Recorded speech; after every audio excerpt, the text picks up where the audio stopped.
more, particularly like what's ChatGPT, what's happening with that right now.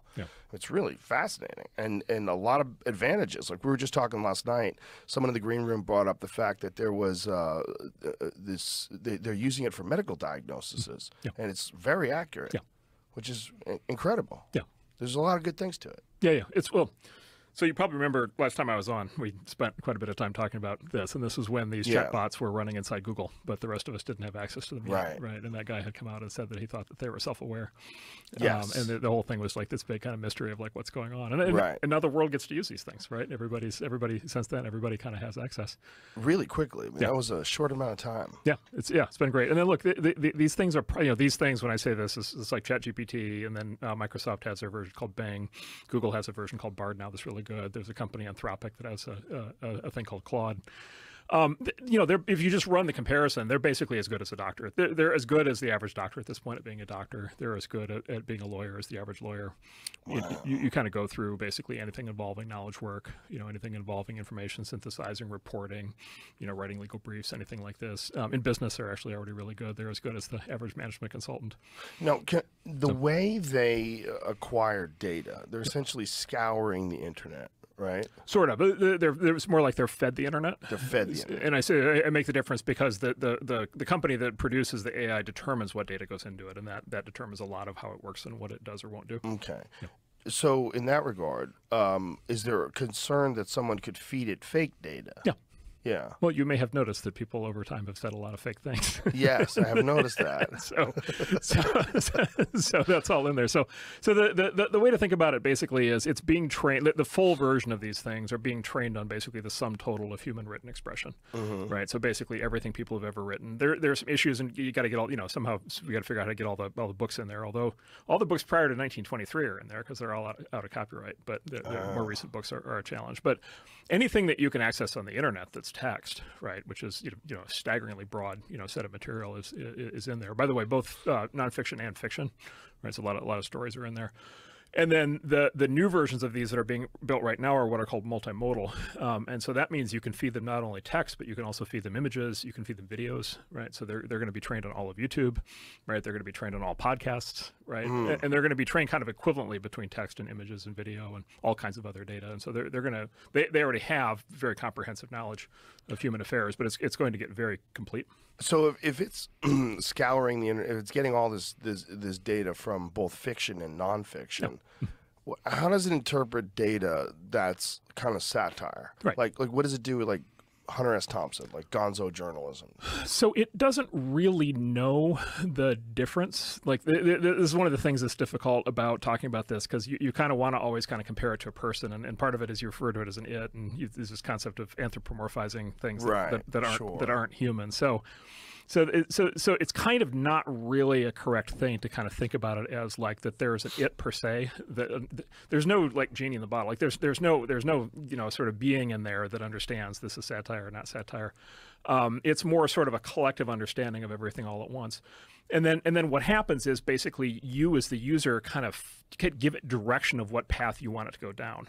Right. And so if you sort of imply to it that you want it to sort of like explore, fictional scenarios, it will happily explore those scenarios with you. I'll give you an example. You can tell it, for whatever date the Titanic went down. Let's say it's, I don't know, July 4th, 1923 or whatever it was. You can say, you can tell it it's July 4th, 1923. It's, 10 o'clock in the morning. I'm on the Titanic. Is there anything I should know?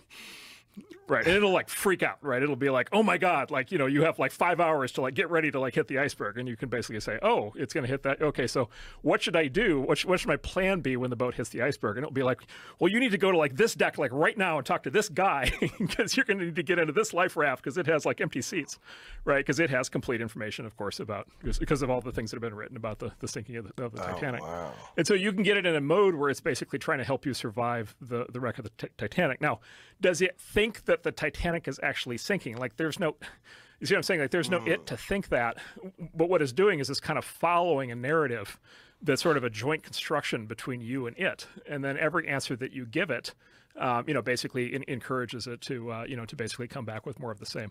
One way to think about it is it's more like a puppy than a person. Like it wants to make you happy. Right? It wants to give you an answer that satisfies you. And if that answer is fictional or part of a fictional scenario, it will do that. If the answer is something very serious, it will do that. And it honestly, I don't think neither knows nor cares, like whether it's quote unquote real or not. What was the issue with some of the ChatGPT answers that people were posting where they would show the difference between the way it would criticize Joe Biden versus the way it would criticize Donald Trump, or the way it would discuss certain things? Yeah. It seems like there was some sort of censorship or some sort of input into what was acceptable information and not. Yeah, so there's basically two theories there. The big ones that people use are kind of black boxes, like you can't really look inside and see what's going on from the outside. So there's two theories you'll hear from the companies. You'll hear basically the theory that they're reflecting basically what's in the training data. And so let's say, for example, well, let's just say what would be the biases that are kind of inherent in the training data? And you might say, well, first of all, there's probably a bias towards the English language because most text on the internet is in the English language. You might say there's a bias towards people who write professionally for a living because they've produced more of the output. And you might say that those people tend to be more of one political persuasion than the other. And so more of the text will be in a certain direction versus the other. And then the machine will just respond to that. So that's one possibility. So basically, all of the all of the sort of liberal kind of journalists basically have built up a corpus of material that this thing has been trained on, and they basically are responding the way one of those journalists will. The other theory is that there's censorship being applied on top, right? And the metaphor I use there is in Star Trek, they have the restraining bolts, right, that they put on the side of a droid to kind of get it to behave, right? And so it is very clear that at least some of these systems have restraining bolts. And the tip off to that is when they say, basically whenever they say as a large language model or as an AI, I cannot X, like that's basically the restraining bolt, right? And so I think if you just kind of look at this, kind of with that framework, it's probably some of both, but for sure these things are being censored. That the first aspect is very interesting because if it's that there's so many liberal writers, like that's an unusual bias in the kind of information that it's going to distribute then. Yeah. Well, and this is a big decision. That's why I say there's a big decision here for whoever trains these things. There's a big decision for what the data should be that they get trained on. Yeah. So, for example, should they include 4chan? You're right. Okay. Big question. Yeah. Should they include Tumblr? Right. Right. Should they include Reddit? If so, which subreddits? Should they include Twitter? If so, which accounts? Right. If it's the news, should they incorporate both New York Times and Fox News? And whoever trains them has tremendous latitude for how they shape that, even before they apply the additional censorship that they apply. And so there's a lot of very important decisions that are kind of being made inside these black boxes right now.